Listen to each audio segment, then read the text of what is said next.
Some families don't destroy each other with knives. They do it with a phone call that sounds like a verdict.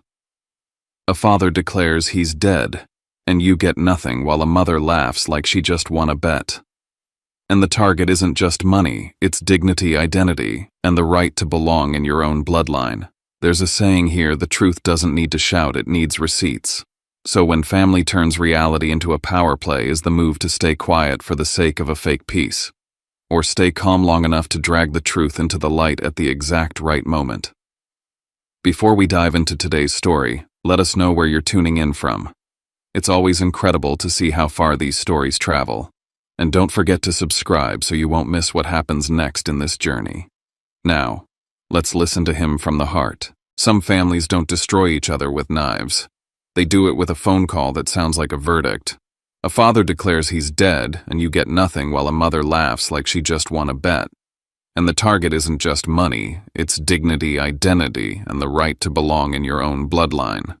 There's a saying here, the truth doesn't need to shout, it needs receipts. So when family turns reality into a power play, is the move to stay quiet for the sake of a fake peace, or stay calm long enough to drag the truth into the light at the exact right moment? Before we dive into today's story, let us know where you're tuning in from. It's always incredible to see how far these stories travel. And don't forget to subscribe so you won't miss what happens next in this journey. Now, let's listen to him from the heart. My phone buzzed at 7:12 a.m. That thin hour when the world still feels half asleep and bad news slips in easier because your brain hasn't finished building its defenses. The caller ID read Dad, Wade Rook. I stared at it a beat longer than normal, not because I was afraid of the call, but because I'd learned what my father's early morning calls really were. Not check-ins, not concern, verdicts.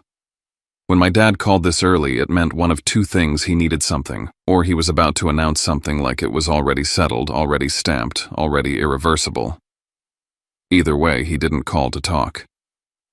He called to place you where he wanted you. I answered on the second ring.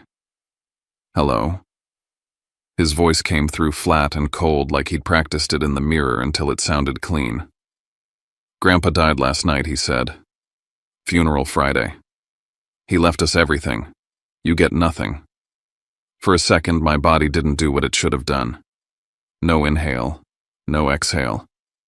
Like my lungs were waiting for permission. Then I heard it soft at first, then brighter, like someone couldn't help themselves. My mother. Celeste's laugh floated in the background, not the kind you make when you're nervous or in shock. It was light, sharp, a little delighted, like she'd been holding it in. Then she leaned close enough to the phone that she knew I'd hear every syllable. Finally, you're out. I could have argued. I could have asked questions. I could have demanded to know what happened, what time, what hospital, what doctor, what paperwork.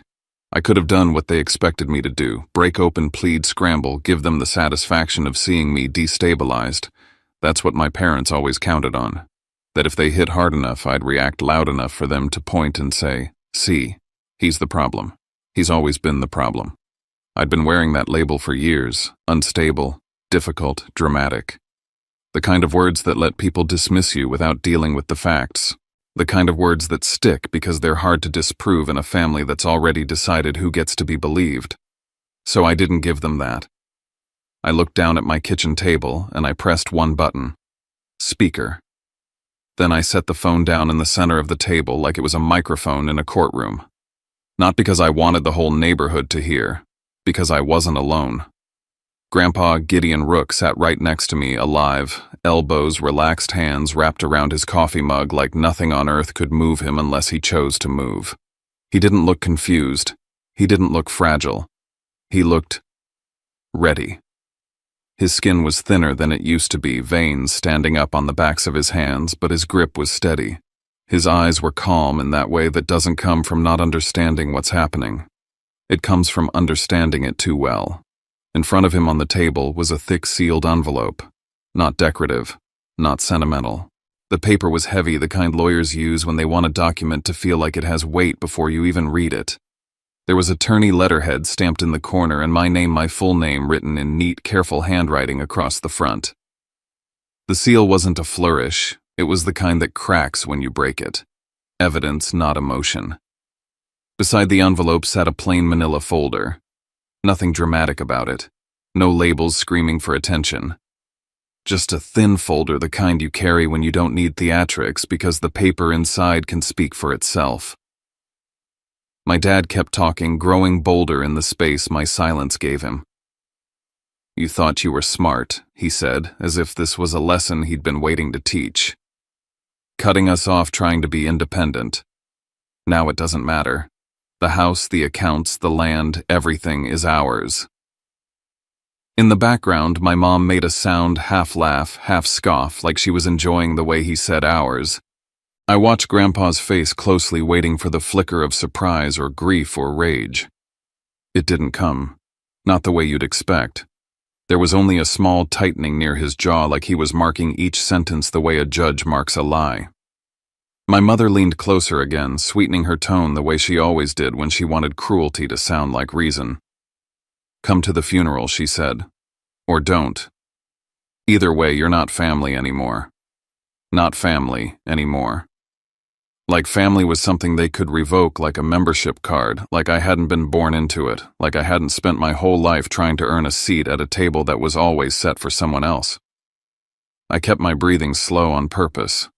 I let the call timer keep running in the corner of the screen like a quiet witness. 7:13, 7:14. Proof that this wasn't a nightmare. Proof that this was recorded in time. Grandpa's gaze moved from my phone to that sealed envelope. He didn't open it. He didn't need to. He tapped the seal once with his fingertip, just one quiet tap, as if reminding himself there was a line they hadn't read yet. My father's voice sharpened. "Are you even listening?" I kept my voice steady. One sentence. Nothing more. "I'm listening." He exhaled like he was disappointed I wasn't crying. "Good. Then you'll do the right thing and stay away from the attorney's office. We've already handled it." Handled it. That word hit my stomach in a way I didn't like. Because in my father's mouth, handled meant paperwork. Signatures. Permissions. It meant someone being cornered when they were too emotional to read what they were signing. And it meant systems, banks, offices, portals being nudged into motion by someone who knew exactly where the buttons were. My mom laughed again. "If there's anything worth sending, we'll send it," she said, like my life could fit in a box. I stayed silent. Not because I didn't have words, because silence was a strategy. If they thought I was frozen, they'd keep talking. And every sentence they added was another thread Grandpa could pull later. Out of the corner of my eye, I saw Grandpa shift slightly toward the phone, slow, deliberate, like a man deciding a door was about to close. He looked at me just 1 second. A question without words. "Are you ready to stop being the target and start being the witness?" I nodded once. Grandpa lifted the sealed envelope, held it up at eye level, angled toward me like he was reminding me it existed for a reason. Then he set it back down and placed 2 fingers on the manila folder. He didn't open either one. He just listened.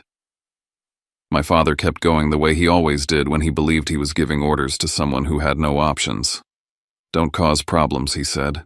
"You'll embarrass yourself. It's done." Grandpa's expression didn't change, but his thumb slid the envelope a fraction closer to the phone, like he was positioning it for the exact moment it would matter. And that's when it landed in my chest, clear as a bell. This call wasn't only an insult. It was a signal, a green light. They thought Grandpa was gone.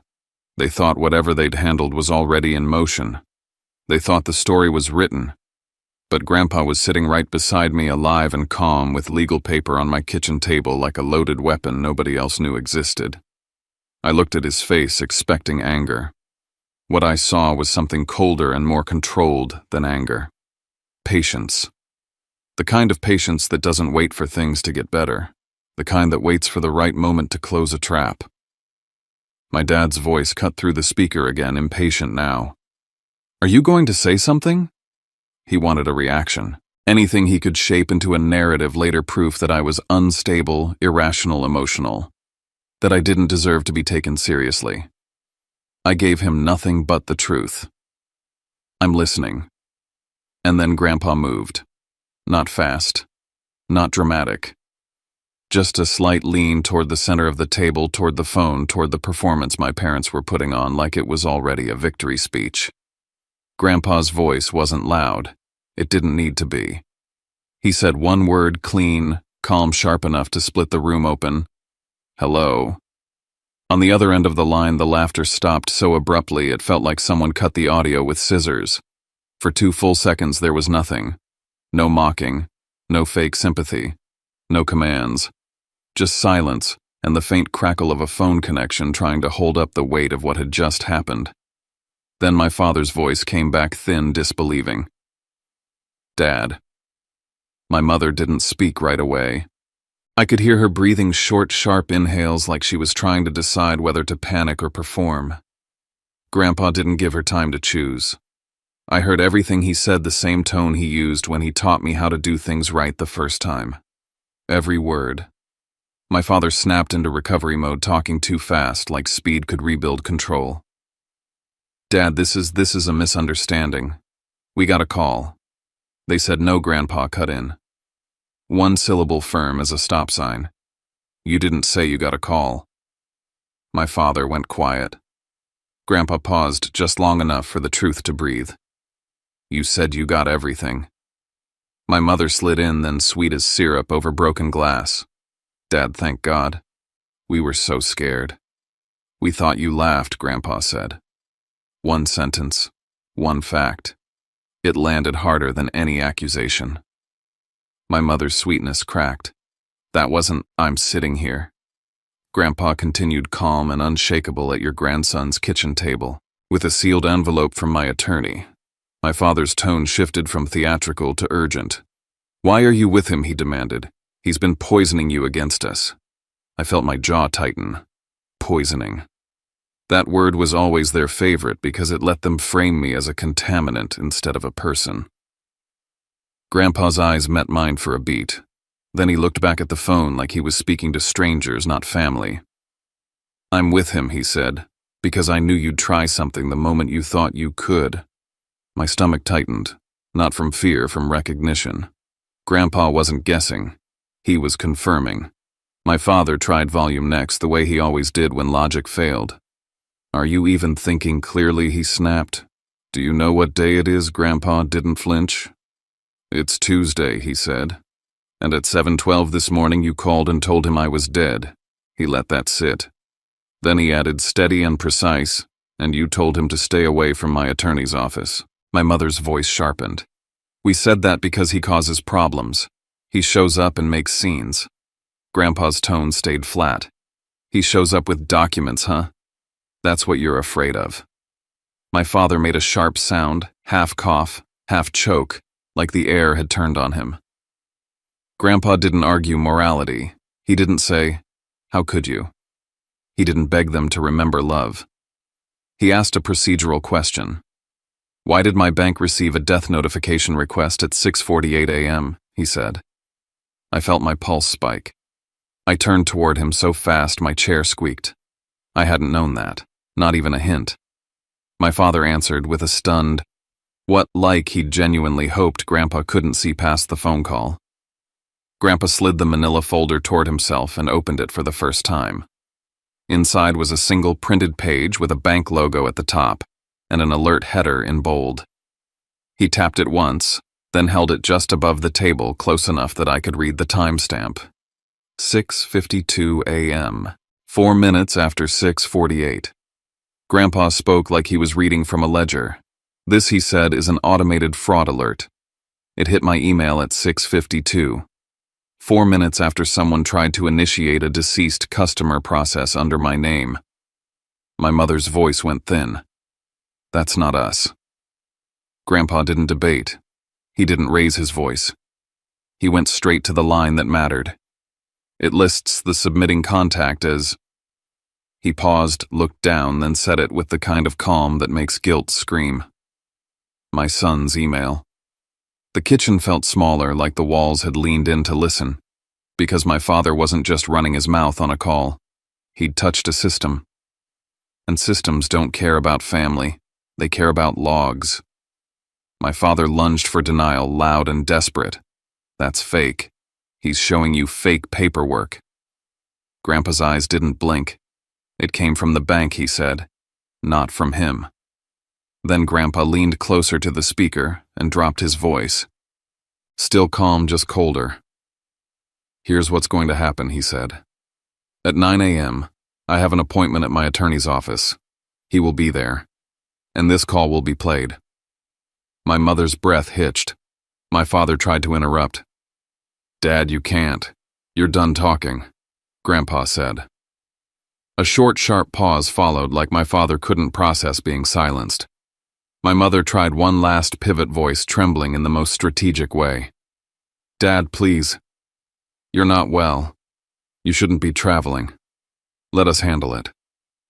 Grandpa looked at me, then at the sealed envelope, then back at the phone. I'm well enough to sign, he said, and well enough to revoke anything I've ever given you. Revoke. That word hit the room like a door slamming shut. My father's tone turned ugly. If you do this, he hissed, you'll regret it. Grandpa didn't give him emotion. He gave him truth.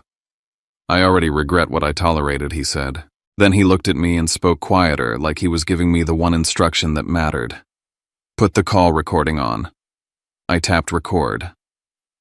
A little red timer appeared on my screen. Grandpa knew exactly what he was doing.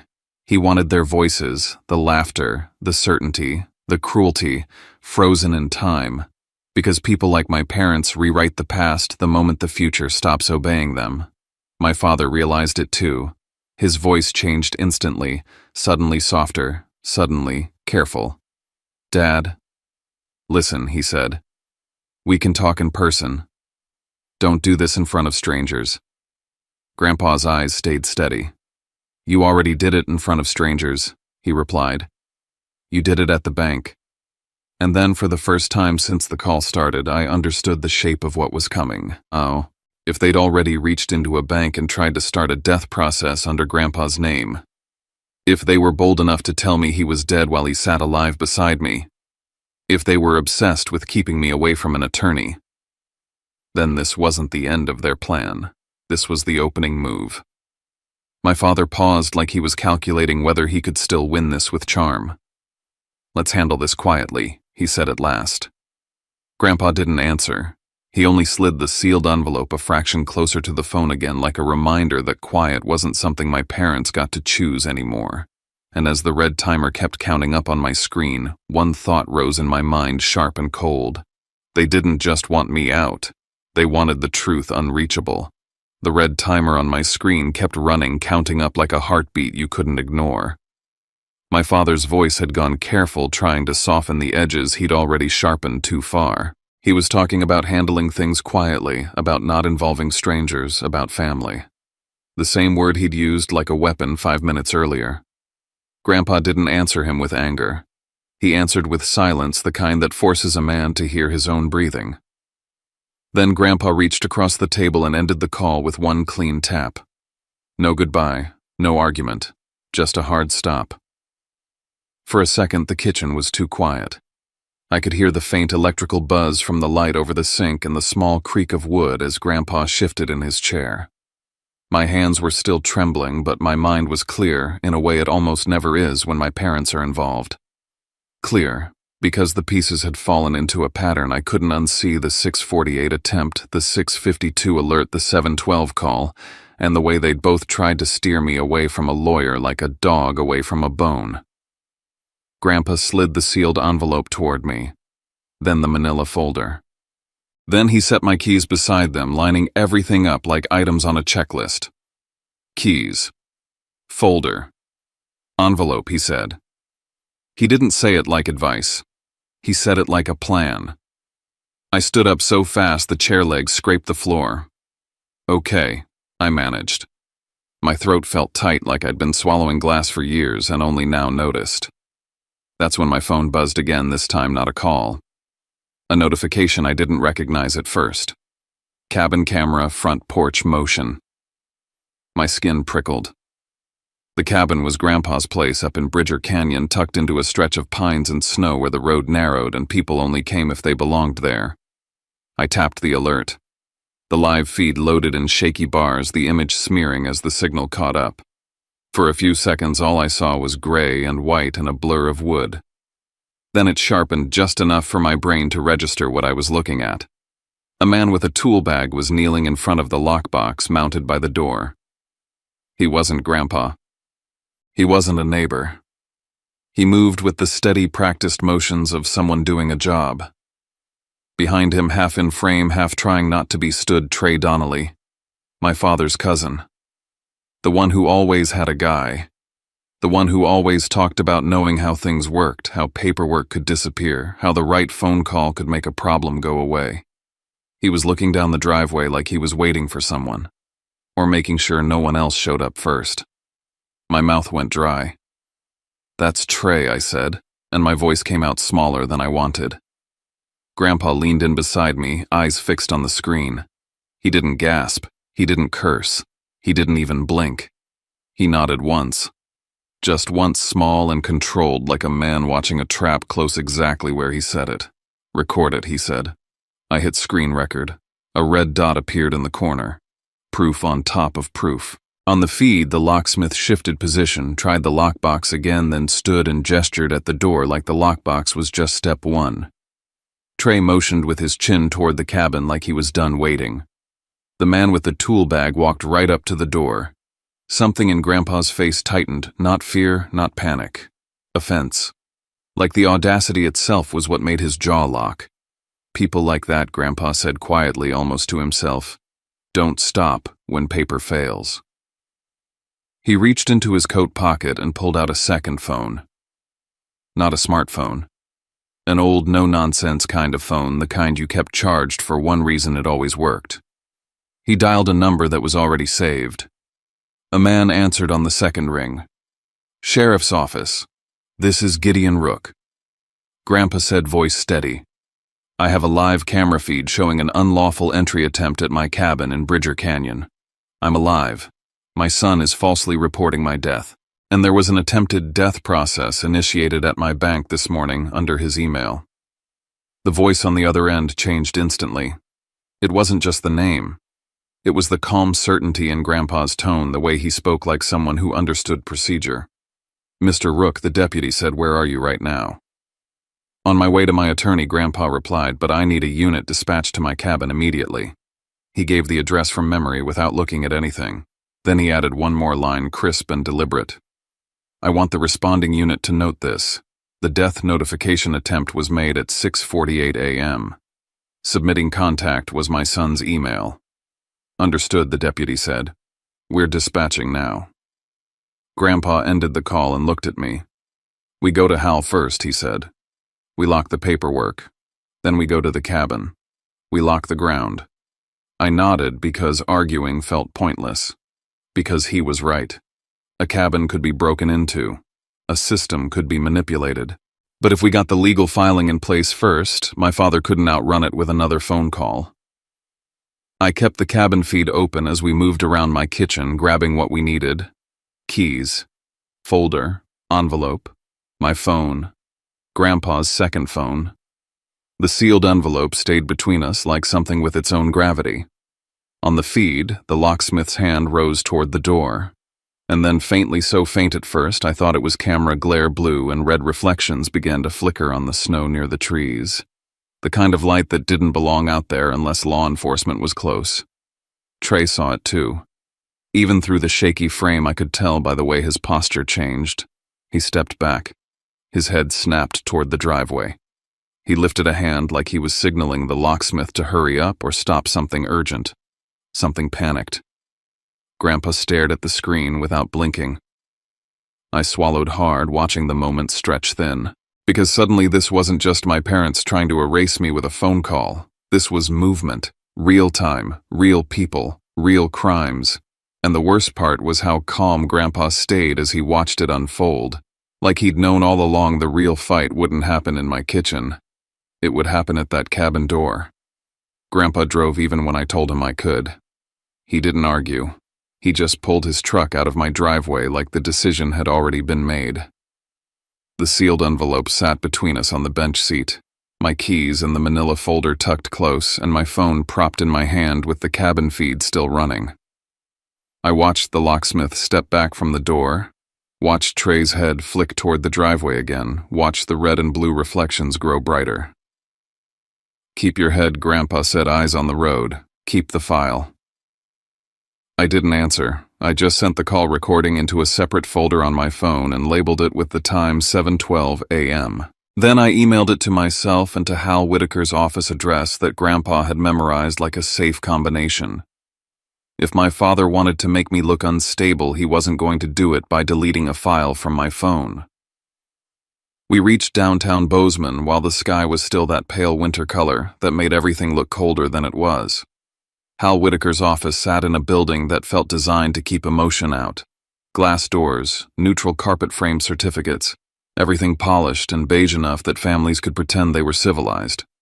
Hal met us at the door like he'd been waiting. Not anxious, not chatty. Focused. His eyes flicked to Grandpa first, then to me, then briefly to the envelope and folder like he already understood those objects were the real story. "Mr. Rook," he said, and his tone was professional warmth with an edge of urgency. "I'm glad you're here in person." Grandpa nodded once. "He stays with me," he said, and gestured to me like it wasn't a request. Hal didn't push back. He led us straight into a small conference room, closed the door, and sat down without offering small talk. The printer hummed softly in the corner. A filing cabinet stood against the wall like a silent threat. Grandpa placed the sealed envelope on the table but didn't open it yet. First, Grandpa said, "I want it on record that I'm alive. I'm competent, and someone is telling people I'm dead." Hal's jaw tightened. "Okay," he said. "We'll document that immediately." I pulled up the recording and slid my phone across the table. 7:12, I said. "Speaker call. Both of them." Hal didn't just listen, he duplicated it. He asked me to airdrop it, then saved it into his system, then backed it up again. He wrote down the time he received it, like the timestamp mattered as much as the content. Grandpa watched him do it without speaking. That calm was starting to feel like steel. Hal turned to his computer. Now he said, "Tell me what happened." Grandpa didn't give a speech. He gave a timeline. "Bank alert at 6:52, Grandpa said. "Attempted death process at 6:48. Call at 7:12. And my cabin camera shows someone trying to break into my lockbox right now." Hal's eyes sharpened. "Your cabin camera," I held up my phone. "Live feed," I said. Hal didn't need to see it for long. He nodded once, then began typing fast. "I'm going to be direct," Hal said. "There was an inquiry this morning from Wade Rook." My stomach dropped, even though I'd been expecting it. Hal turned the monitor slightly toward Grandpa. He asked whether a death certificate had been issued, yet Hal said reading from the record and whether he could proceed with immediate estate administration. My mouth went cold. "He asked for a death certificate," I whispered. Grandpa didn't react like someone hearing a new horror. He reacted like someone hearing confirmation. "Of course he did," Grandpa said. Hal clicked through another screen. There was also an attempted change request, he continued, to update beneficiary contact information on 2 accounts. Grandpa's eyes narrowed slightly. "Which accounts?" Hal hesitated just a fraction, then said it. "The primary investment account," he said. "And the cabin property file." That was the moment the phone call snapped into focus. My father hadn't called to hurt me for sport, though he'd enjoyed it.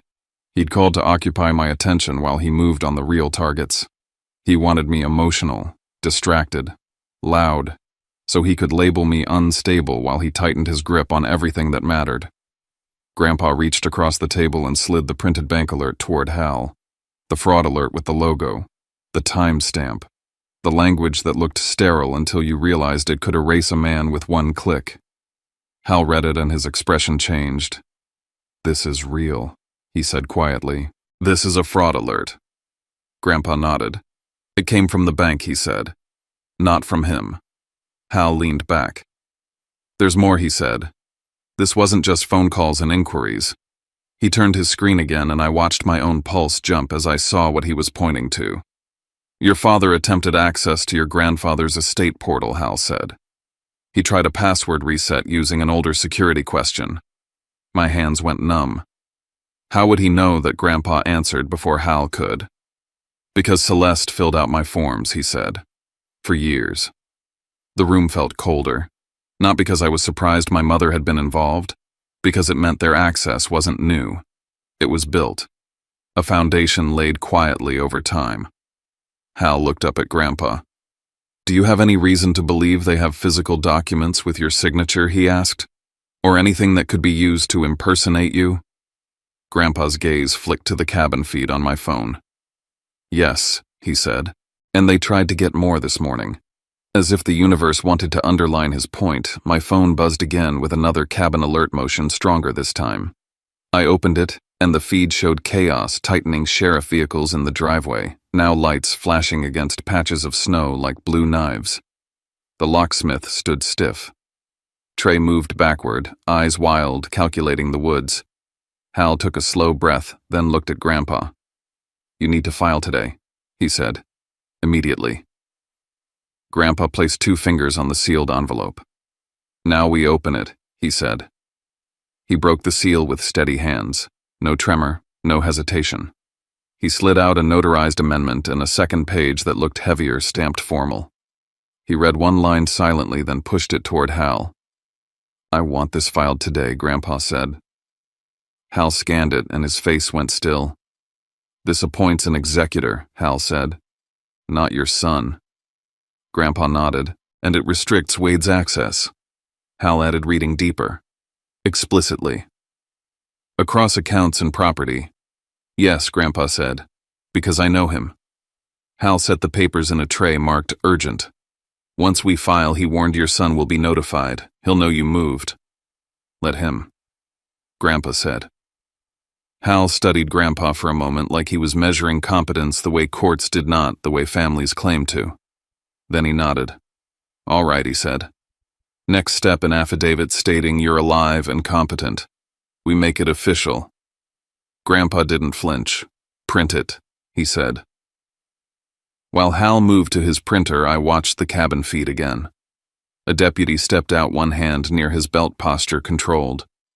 The locksmith raised his hands. Trey didn't. Trey took 2 steps back, then another, trying to find an exit in the trees. My phone began to ring. "Dad." Wade's name glowed on the screen like a dare. I stared at it. Hal glanced up. Grandpa glanced at me, then at the phone, then back to Hal like he already knew the order of operations. Hal slid a printed affidavit across the table with a pen. "Sign," he said to Grandpa. Grandpa signed with clean, deliberate strokes, the kind that didn't leave room for doubt. The phone kept ringing. I expected Grandpa to tell me to ignore it. He didn't. He looked at the screen, then at me, and his voice dropped low, almost calm enough to be gentle. "Let's see what story he tries now," he said. The phone was still ringing on the table when Grandpa reached for it. He didn't hesitate. He didn't look at me for permission. He took my phone in his hand, turned on the speaker himself, and answered in the same calm voice he'd used all morning, the voice that made people reveal things without realizing they were doing it. "Yes." For half a second there was nothing on the other end. Not even breathing. Just the hollow pause of a man recalculating. Then my father spoke, suddenly softer, suddenly careful, like he was stepping onto thin ice. "Dad. Thank God. I was so worried. I'm on my way to see you right now. We need to talk. Privately." Grandpa didn't rise to the emotion. He didn't reassure him. He didn't say thank you. About what he asked. The question landed like a hook. My father exhaled, then shifted direction, just like he always did when he couldn't dominate the room directly. "About him," he said, and I felt my shoulders tighten, even before he said my name. "He's manipulating you. He's isolating you. People are worried. People." That word was never about concern in my family. It was about authority by implication. An invisible crowd that somehow always agreed with my parents. Grandpa glanced at Hal, then back at the phone. At 7:12 this morning, Grandpa said evenly, "You told my grandson I was dead." My father laughed lightly, the same fake surprise he used when he thought charm could erase reality. "Dad, that's not what you did," Grandpa cut in, and your wife laughed. Silence stretched across the line, thick and uncomfortable. Then my father snapped. Fine, he said. You want the truth? We did it because we had to. We had to protect what's ours before he steals it. The words hung in the air like smoke. Hal's fingers froze over his keyboard for just a fraction of a second, then started moving faster. Grandpa leaned forward slightly. What is ours, he asked. The estate, my father said sharply now. The accounts. The cabin. The land. Dad, you don't understand how this works. If he gets involved, everything turns into a mess. Grandpa's voice didn't rise. He is involved, he said. He's sitting next to me. I watched my father lose control of his breathing. Not enough to admit fear, but enough to betray it. Dad, he said, switching again, voice suddenly pleading. Let's not do this through lawyers. I'll drive to you. We'll handle it as a family. You already chose lawyers, Grandpa replied. You chose the bank. At 6:48. Hal stopped typing. The room went still. What my father said. Grandpa didn't repeat himself. He waited. And that's when my father made the mistake that changed everything. The court is already involved, he said. The words slipped out too quickly, like they'd been waiting behind his teeth. Hal's hands stopped completely. Grandpa's eyes sharpened. What court? My father backpedaled immediately. Probate, he said fast. Standard stuff. Just making sure everything's in order. Hal didn't look up from the screen. He didn't say a word. That silence was louder than any accusation. After a few seconds, Hal spoke, voice lower than before. There is a filing, he said. I felt like the floor dropped an inch under my chair. My father heard it through the speaker and jumped in immediately. Don't listen to him, he barked. That attorney works for him. Hal ignored him and kept reading. Emergency petition, Hal said. Temporary guardianship. I felt the air leave my lungs. Guardianship. Not inheritance, not paperwork. Me. Hal continued reading aloud. The petition claims Mr. Gideon Rook is mentally incapacitated, vulnerable to exploitation, and being isolated from family. My father didn't deny it. He leaned into it. It's for his own good, he said. If he won't listen, the court will make him listen. Grandpa stared at the phone like it had turned into something unrecognizable.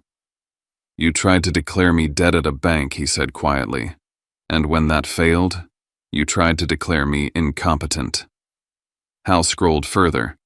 There's a request for expedited hearing, he said. Today. Today. The word hit me like a blow. Hal opened the list of attachments submitted with the petition. There's a supporting statement, he said. Signed. He turned the screen slightly so we could see it. My name was on the page. Not my signature, but my identity twisted into a story where I was dangerous. Where I controlled Grandpa's medication. Where I restricted access. Where I manipulated him for financial gain. Grandpa wasn't on medication. Had never been. This wasn't confusion. This was construction. Hal scrolled to the bottom. Witness, he said. The name made my stomach clench. Trey Donnelly. At the same moment, my phone buzzed again. I opened the cabin feed. 2 sheriff vehicles were now in the driveway, lights flashing against snow and trees. The locksmith stood with his hands raised. Trey backed toward the woods, eyes wild. Grandpa leaned toward the phone one last time. You tried to kill me on paper, he said. When that didn't work, you tried to take my mind. He ended the call. 1 tap. Silence. Hal was already moving. Affidavit of life and competency, he said. Emergency response. Full evidence packet. I handed him everything, recordings, alerts, footage, while the printer screamed into action. On the cabin feed, a deputy bent down and picked something up from the ground. A folded piece of paper. He opened it. His posture changed instantly. I zoomed in until the pixels broke. The header was still readable.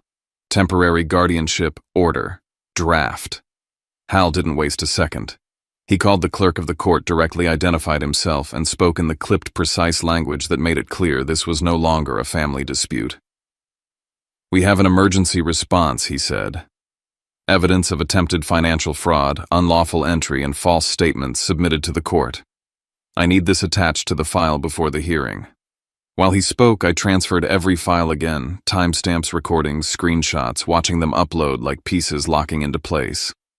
Grandpa signed the affidavit without hesitation. His handwriting was clean, steady, unmistakable. Hal looked at the signature, then at him.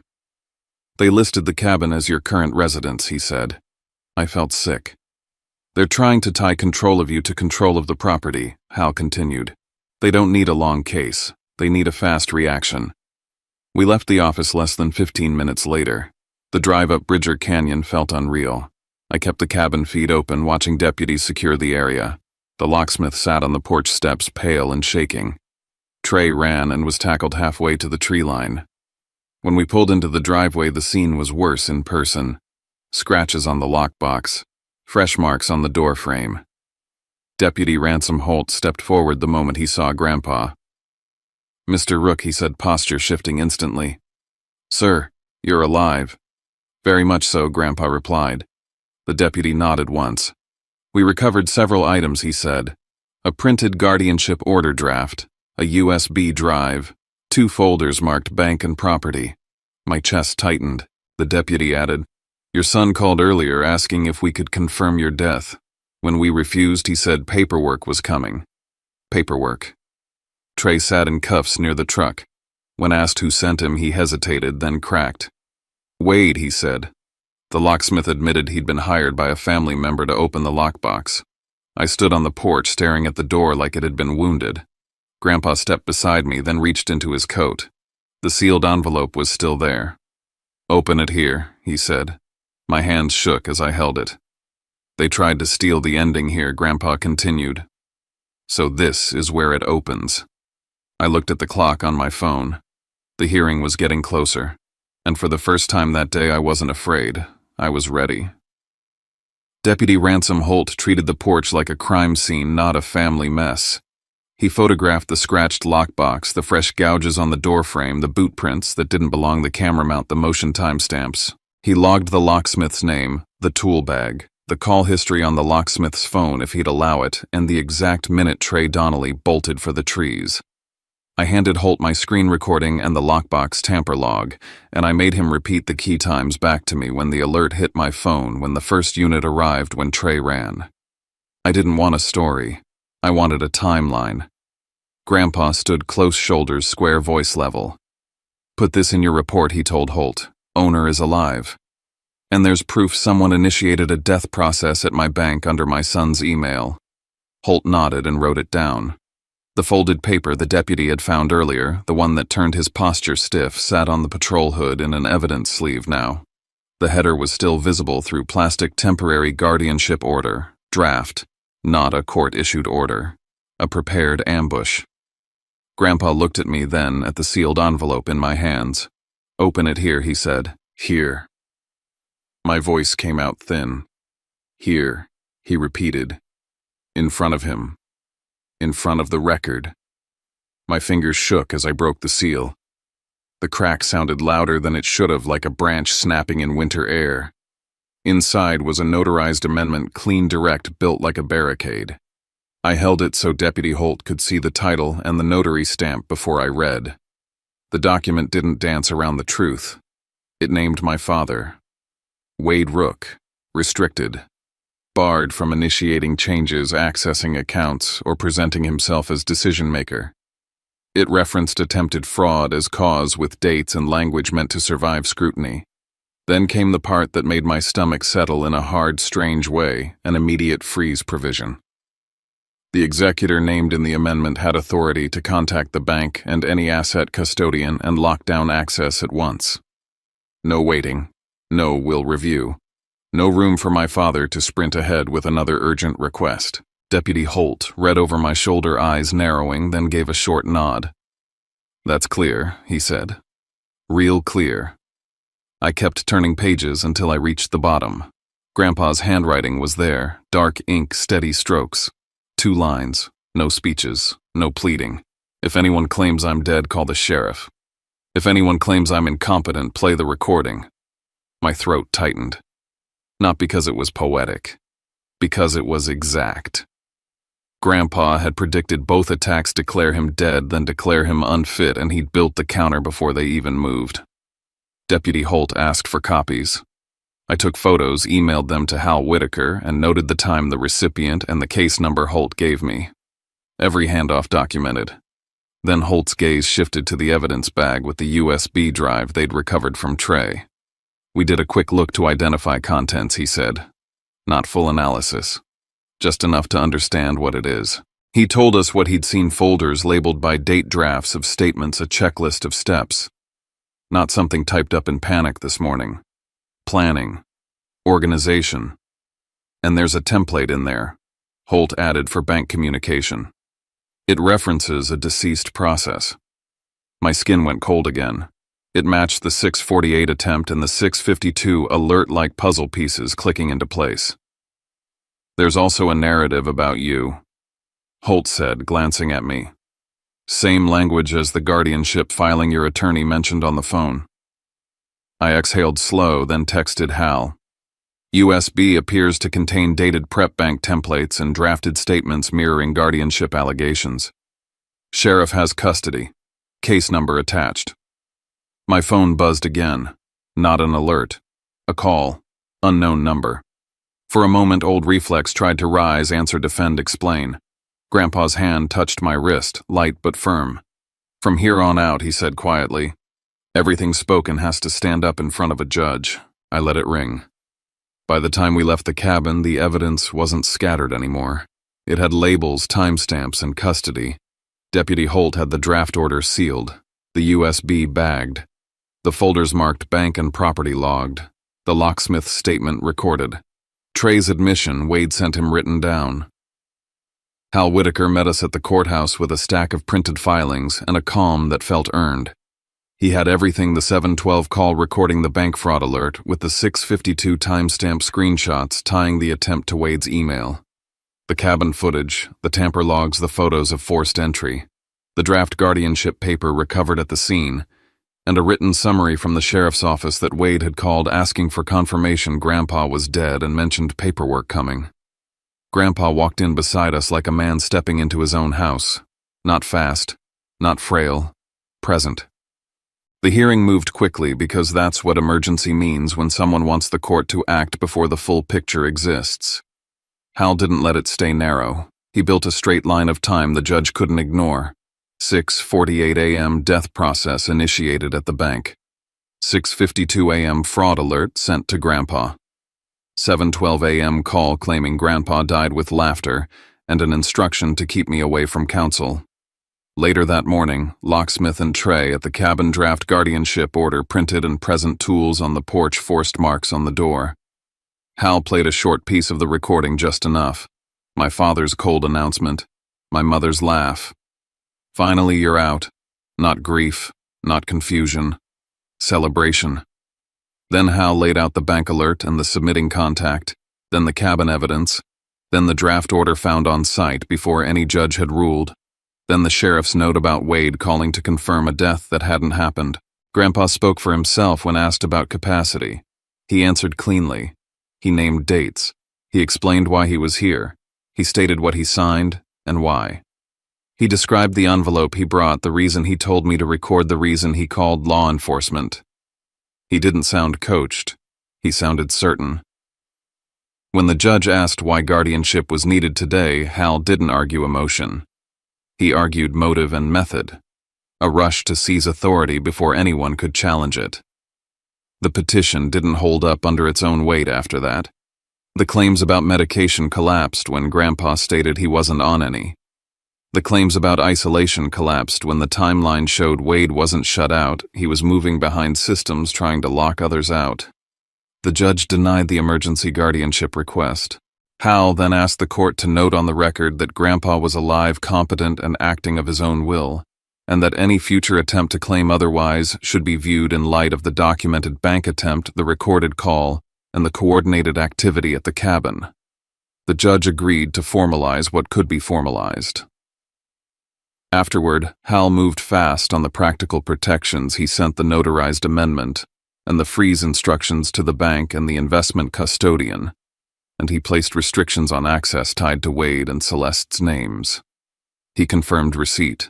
He confirmed the lock. In the quiet of the courthouse hallway, I listened to my parents' voices again in my head. The laughter, the certainty, the way they'd tried to turn me into the unstable obstacle so nobody would question their paperwork. Grandpa stood beside me and spoke like he was closing a chapter, not starting a war. They were right about one thing, he said. You get nothing from them. I swallowed, waiting for the sting. Then he added softer, you get your life back. Outside, my phone was finally quiet. No threats, no demands, just emails stamped received and filed, and a message from Hal confirming the freeze had been accepted. My father thought one call could erase me. Instead, it documented him.